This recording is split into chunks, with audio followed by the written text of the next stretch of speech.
Hi everybody! Today in the milk room we're going to be talking about some things that I like to have in my kidding kit.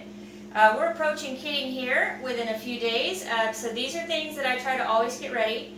I will say in advance that the very first year we kidded, I did not have any of this. In fact, I did not have anything.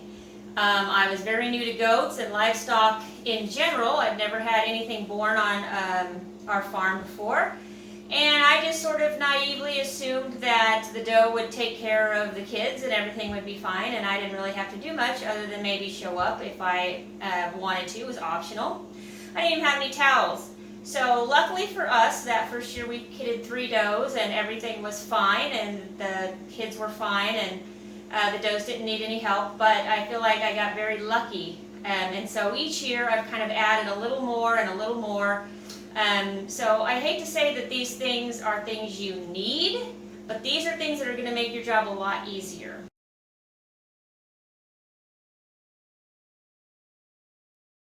So the first thing would be some towels. These are just old towels I keep. I get these sometimes at Goodwill or someplace like that. They're going to get real messy and gunky. This is for cleaning off the kids once they're born, and also I like to wrap the kids up and keep them warm. It's usually cold outside when we kid. Along with that, I have some puppy pads. It doesn't matter what kind you get. I've recently discovered these because for years people said they use these and I thought, well, that's just an extra expense. I'm just going to use my towels. And that's fine, you can, but the towels get really gunky, and the birthing goo sticks to them, and then so does the straw and everything else. Whereas the puppy pads, they're really absorbent, and then you can just throw them away, and you're done. And you don't clog up your washing machine trying to wash a bunch of really gross towels. So I use a combination of both of these. And then you're going to want some way to restrain the doe. If you're by yourself and you have to go in and pull kids, you need to be able to tie her up. This is just a very inexpensive calf halter or sheep halter. And then I have a kid puller. This I didn't have for several years. I just used a piece of twine, and this makes your job so much easier, especially this particular style. It has a hard V part right here, and that is really helpful when you're working in the dark and you're inside the doe. You put the kid's chin right here, and it holds their chin into the right position for you to get the wire around the back of their head. And so I really prefer this style. Although any style will work, but this is another thing, another tool that I wouldn't be without anymore. And then of course, OB lube. This comes in a gallon. I've had this one. This one's lasted me this is the 3rd year, I think. It also comes in smaller sizes, but you have to have this if you're going to go in and reposition kids. Gloves. These are kind of optional. I don't use gloves. I feel like they make my hands too slippery and I can't feel as well. But certainly some people, if you want to use gloves, that would be another thing you'd want to have in your kidding kit. And then these things here that I've already talked about are sort of the kidding in progress part. I didn't mention, of course, paper towels or wipes or things like that you need, but that would obviously go along too.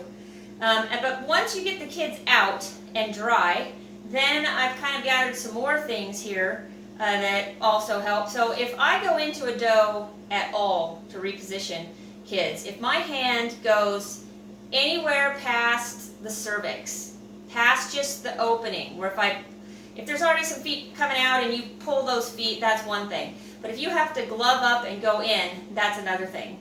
So if I have to do that, then I always use uterine boluses as well. And so once the kid is out, the kids, make sure they're all out, you just take a couple of these uterine boluses and you just put them in the cervix and just leave them there. And it doesn't matter, that's what they look like, they're just hard. It doesn't matter if the placenta is out or not, you just put them in there, and I've only had them come out once with the placenta. And these are an antiseptic, prophylactic. You can also crush these up and make it into like a wash that you could use to flush the uterus on the doe. So I always have these, and then along with that goes penicillin, because if I go inside the doe at all, she starts getting penicillin as soon as she kids as a preventative. because we certainly don't want an infection. So there's those two things. And then along with that also, of course, is a thermometer. Keep a close eye on your dough right after she kids for the first 24, 48 hours. Make sure she's eating, make sure she seems like she's doing okay. And if she's off at all, go ahead and take her temperature. You want to make sure she doesn't have an infection of some kind. So a thermometer is key. And that kind of takes care of directly after kidding. And then to take care of the dough sort of post-kidding, within the first hour or so after she kids,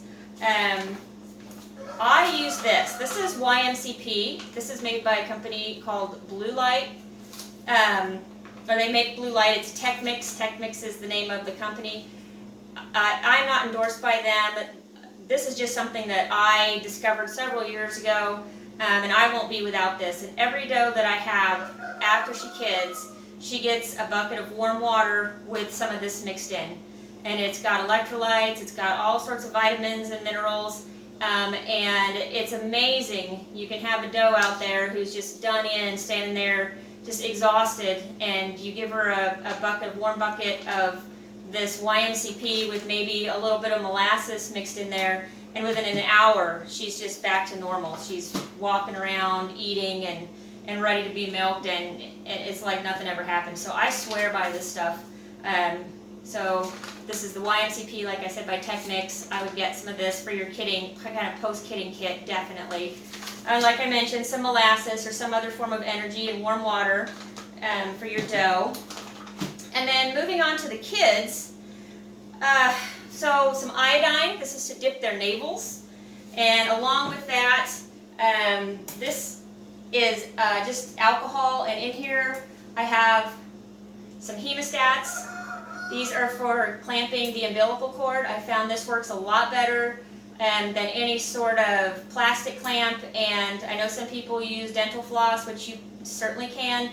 But that's kind of a two-handed deal to tie it and clip it and everything. And when you're holding a squirmy, wet kid and you're by yourself, that's kind of hard to do. So these hemostats, they're one-handed. You can clip the umbilical cords.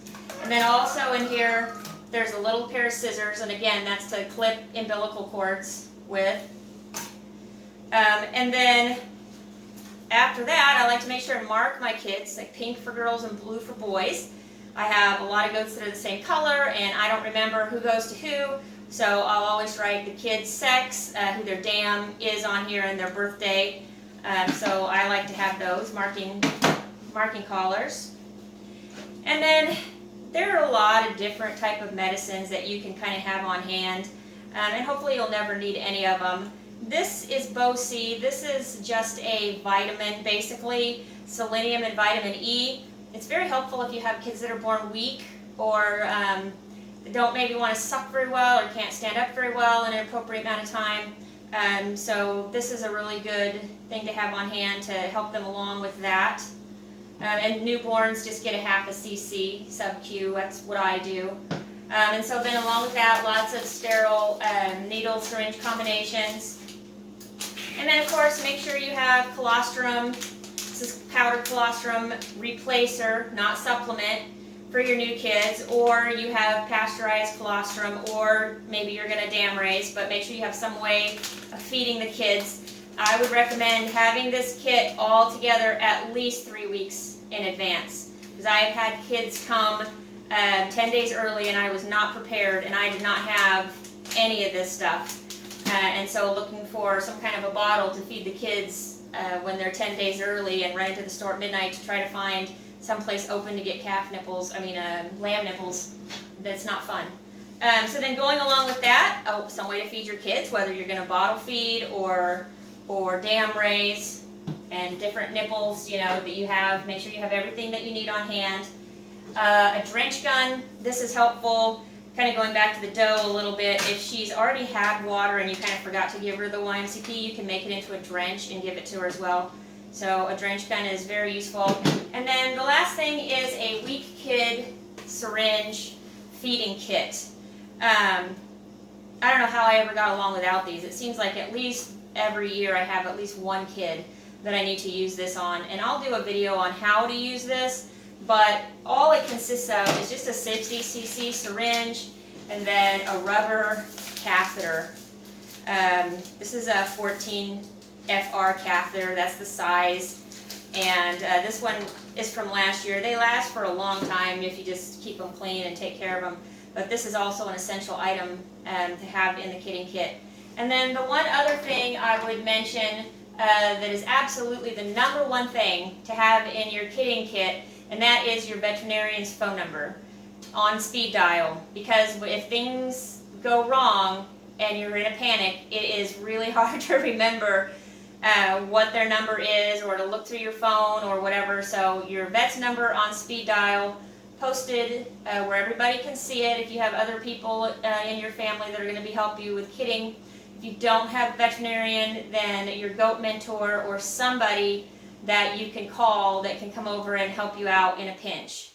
So that would be the number one thing, your vet's phone number in your kidding kit. And like I said, there are other things you can add as you go along. This is certainly not everything that you would need, but it is a start, and it's the things that I consider the most important and the things that sort of are basic as far as having all your bases covered. So I hope that helps you guys out. And if you have any questions or comments, please leave them down below. And again, if you like the channel and the information, please don't forget to subscribe and like for notifications, and we'll see you again next time in the milk room.